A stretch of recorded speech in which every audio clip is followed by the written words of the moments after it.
Binili ko para siyang payo, pero sa ulam siya. 165. Tambay. Ito yung lamesa. So, ito yung lamesa is, maganda siya mesa. Pang ulam sa Pilipinas para hindi siya madumihan or ano ng mga ipis or langgam, something ganyan. So, may cover. Mukha siyang payong, pero parang siyang walang po.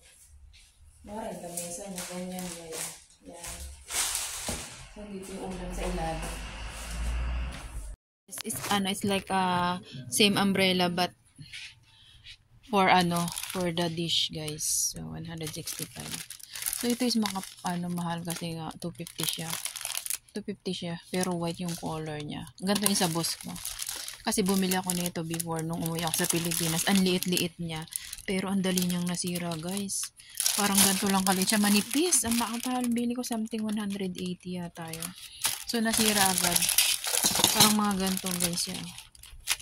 180. Pero ito mas the best, guys. Makapal. So, much better ang green kahit sa blue. Ayan. Ito yung parang naman siya.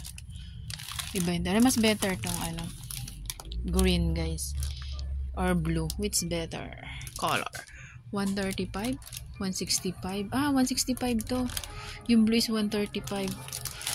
Why different? I think this one is big. It's like the same this. This 135 so 165. So bilhin natin to, guys. Ito maliit to, small. So better this 165. Ito na lang 165, guys. Para ipadala natin sa box. Umbrella para sa food, guys. Sa dish, sa lamesa. Hindi malikabukan or whatever, maanuan ng langaw.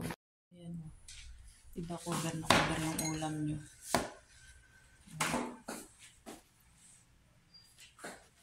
Ayan siya, guys. Ang ulam. Tapos, pindutin mo lang siya dito.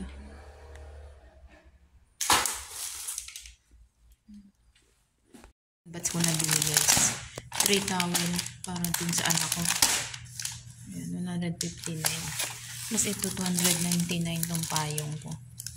Kasi nga inuwi ko na yung payong ko unang binili. Tapos ito yung 165 sa ulam na payong. Tapos itong sabon sa hipag ko, guys. Ayan. Ano siya? Top 100. Ilang gram? Ano siya? 4.5 kilograms, guys. So yun ang binili ko sa aking hipag. Tidy ata ito.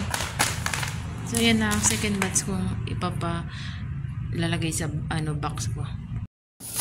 Okay, payong safe na katong